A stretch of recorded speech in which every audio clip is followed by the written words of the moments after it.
Hello friend, பருப்பு இல்லாமல் எப்படி சாம்பார் வைக்கிறதுங்கிற வீடியோ போட்டிருக்கேன் பாருங்கள். அதுக்கு தேவையானது, நமக்கு தேவையான அளவு வெங்காயம் நறுக்கி பொடியாக வச்சுக்கோங்க. தக்காளி பழம் தேவையான அளவு வச்சுக்கோங்க. பச்சை மிளகா காரத்துக்கு ஏற்றாப்புல கீரி வச்சுருக்கேன் பாருங்கள்.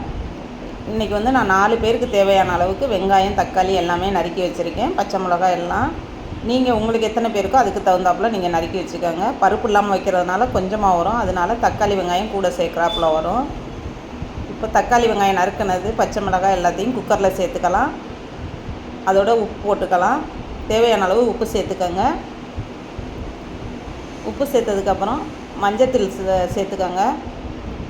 மஞ்சத்தூளுக்கு அப்புறம் கொஞ்சமாக காரத்துக்காக மிளகாத்தூள் சேர்த்துக்கோங்க. ஏற்கனவே பச்சை மிளகாய் சேர்த்துக்கிறதுனால கொஞ்சமாக மிளகாத்தூள் சேர்த்துக்கிறேன். இப்போ இதில் தக்காளியெல்லாம் முழுகிற அளவுக்கு தண்ணி சேர்த்துக்கலாம். தண்ணி சேர்த்து இது ஒரு 5 விசில் வச்சு இறக்கிக்கங்க.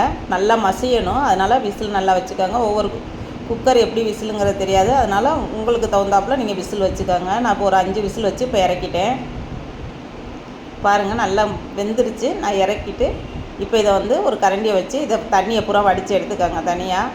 இப்போ தண்ணி பூரா தனியாக வடித்து எடுத்துகிட்டு சுத்தமாக வடிச்சுக்கோங்க. வடிச்சுட்டு மத்து இருந்துச்சுன்னா மத்துனால கடைங்க, அப்படி இல்லைன்னா நான் கரண்டியால் தான் கடைஞ்சிருக்கேன். நீங்கள் கரண்டியாலையும் கடைஞ்சிக்கலாம்.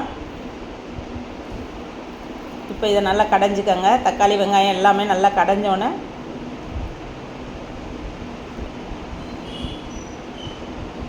மை மாதிரி கடைஞ்சி எடுத்து வச்சுக்கோங்க. ரொம்ப கடைய முடியாது, மத்து இருந்தால் கடையலாம். கரண்டினால கொஞ்சம் சுமாராக கடைஞ்சிக்கலாம். இந்த அளவுக்கு கடைஞ்சிங்கன்னா போதும். இப்போ தாளிக்கிறதுக்கு பாருங்கள், தேவையான அளவு தாளிக்கிறதுக்கு ஆயில் சேர்த்துக்கோங்க. கொஞ்சமாக கடுகு போட்டுக்கோங்க. ஆயில் காஞ்சோன்னே கடுகு சேர்த்துக்கோங்க. அதோட கொஞ்சம் ஜீரகம் சேர்த்துக்கோங்க. வாசத்துக்காக வெந்தயம் சேர்த்துக்கோங்க. சாம்பாருக்கு வெந்தயம் சேர்க்கையில் நல்லா மணமாக இருக்கும், அதனால் வெந்தயம் கொஞ்சம் சேர்த்துக்கோங்க. 2 வரமிளகாயை நான் போட்டு தாளிச்சிருக்கிறேன். நீங்களும் அதே மாதிரி வரமிளகாய் சேர்த்துக்கோங்க. கருவேப்பிலை வாசத்துக்கு கருவேப்பிலை சேர்த்துக்கோங்க. இதெல்லாம் பொரிஞ்சதுக்கப்புறம் பெருங்காயத்தூள் ஒரு மூடி போட்டுக்கோங்க. கட்டி பெருங்காயம் இருந்தால் நீங்கள் சேர்த்துக்கலாம், அப்படி இல்லை தூள் தான்னா தூள் சேர்த்துக்கோங்க. இப்போ பெருங்காயத்தூள் சேர்த்துட்டு நல்லா கிண்டிட்டு நம்ம கடைஞ்சி வச்சுருக்கிற தக்காளி அதில் சேர்த்துக்கலாம் பாருங்கள். சேர்த்ததுக்கப்புறம் நம்ம இருத்து வச்சுருக்கோம் பார்த்திங்களா, அந்த தண்ணியையும் அதோட சேர்த்துக்கலாம். இப்போ 4 பேருக்கு தேவையான அளவுக்கு நமக்கு எவ்வளவு வேணுமோ அவ்வளவுக்கு நீங்கள் சேர்த்துக்கலாம். இப்போ அது கொதிக்கட்டும். இட்லி மாவு இருந்துச்சுன்னா ஒரு கரண்டி எடுத்துக்கோங்க. எடுத்துக்கிட்டு அதில் கொஞ்சம் தண்ணி சேர்த்து நல்லா கலக்கிடுங்க. கரைச்சிக்கிட்டு அந்த தக்காளி கொதிக்கிறதுல சேர்த்துக்கோங்க. கடலை மாவு சில பேர் சேர்ப்பாங்க. எனக்கு கடலை மாவு வாசம் பிடிக்காதனால நான் இட்லி மாவை சேர்த்துக்கிறேன். தக்காளியோட சேர்த்து நல்லா கொதிக்க விடுங்க. கொஞ்சம் கிண்டி விடுங்க, இல்லைன்னா அடி பிடிக்கும். நல்லா கிண்டி விட்டுக்கோங்க.